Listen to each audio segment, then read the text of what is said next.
friends. So let's start our discussion about the budget. So in last video we had discussed for the scope of supply amendment related to scope of supply. So let's start second amendment related to section 16, that is input tax credit. So friends, earlier you are aware that we have to satisfy four conditions for the purpose of eligibility credit. And what are those four conditions? First, the possession of the taxpayer. That means the recipient should possess the tax invoice. Then the goods or services or both should be received. Third, the vendor has paid the taxes to the government and return has been filed. So these are the four conditions which at present we have to satisfy for the purpose of eligibility of the input tax credit.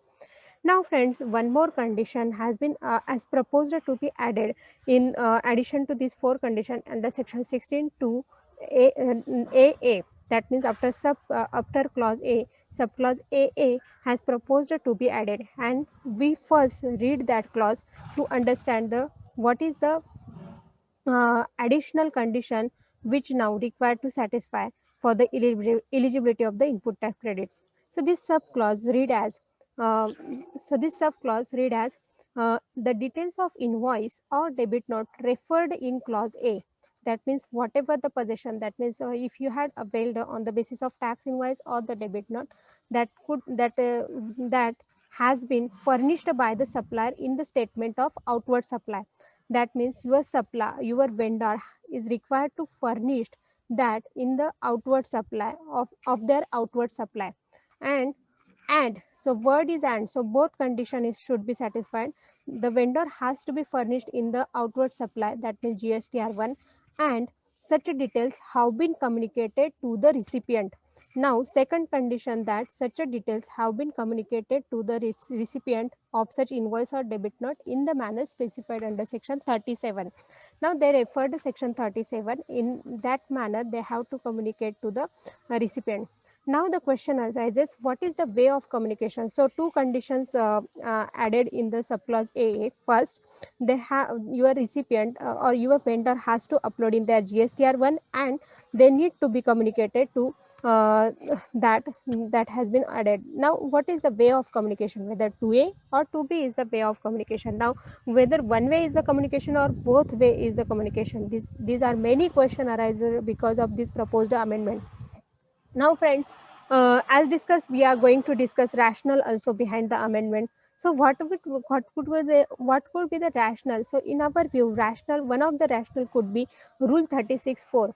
So in rule 36(4), you are aware that in October 2019 they had made change so that to restrict the input tax credit of not uploaded invoices up to the 20% of the 20% of eligible credit.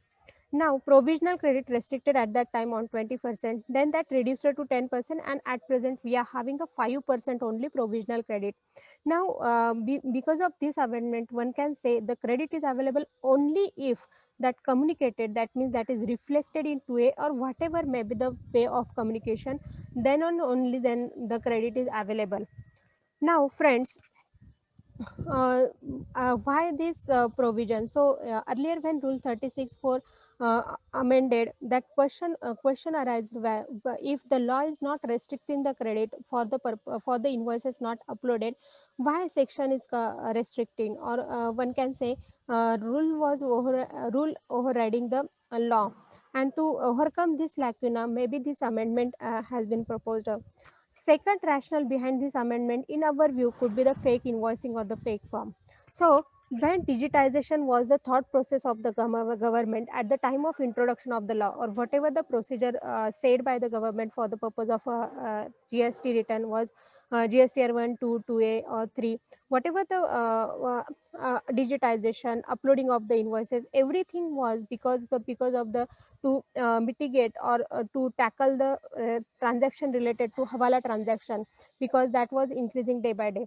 But after introduction or after digitalization or everything is online, after that also after introduction of just GSTR, when many cases has been launched for fake invoicing, fake many government has recovered many of the revenue from that fake invoicing, and because of that maybe this amendment may again to restrict the input tax credit to the extent of available credit or to the extent of reflected in the GSTR 2A.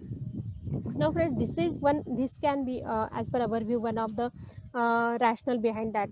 But what are the challenges maybe we have to face in future because of this amendment when this amendment get notified? So this amendment is proposed in the law, and that would be notified only that will be notified from the date to be notified, so it's not yet notified.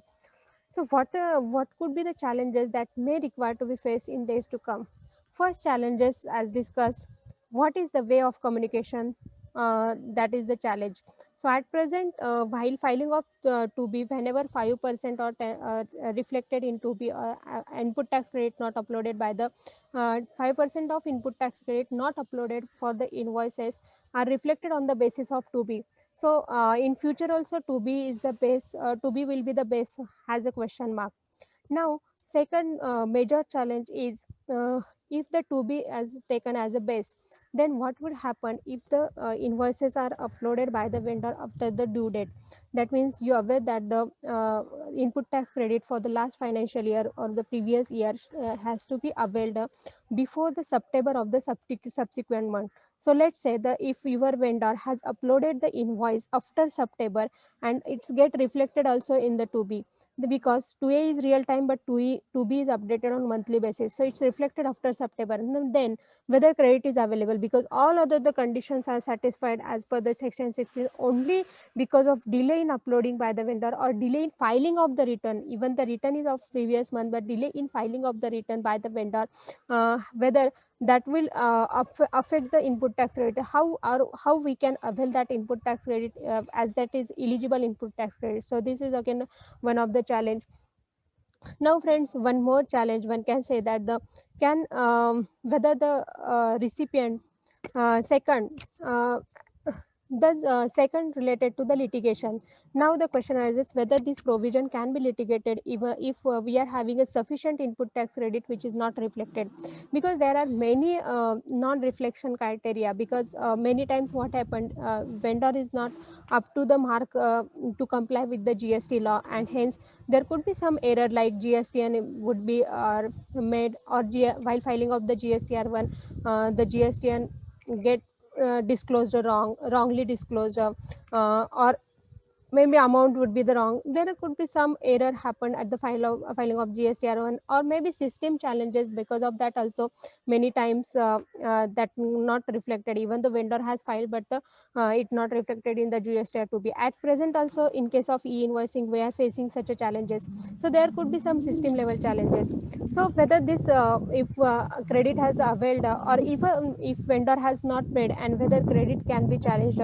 So friends, in our view, again that can be challenged, because as a recipient, if I had paid my tax as per the GST law, as GST law required to be paid to my recipient, my vendor, I had paid that tax to the vendor. So it's a vendor responsibility to pay the government. Now, as a taxpayer, whether I am having any power to ensure that he has complied for the law.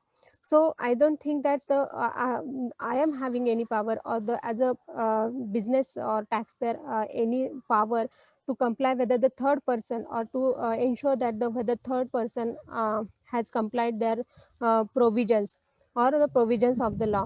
Second, government has an authority. If I had paid to the vendor, government has an authority to collect from the vendor. And second, government has an authority to come whether the to check whether the vendor has complied or not. So again, from one person or from one genuine person, you can't, or government can't or can't be recovered, or twice taxation could not be there to one genuine person. So I think this provision again can be litigated. Second, so as a way forward, there are two ways: either comply with the law by ensuring day-to-day communication with the vendor. So going forward, please communicate with vendor daily basis or weekly basis, and ensure that the your credit has, or whatever the input tax credit availed has been reflected in the GSTR to avoid the litigation. Or second way has to litigate. So friends, these are the way forward, challenges and rationale. So we had discussed. So we'll discuss now next amendment in the next video. Thank you.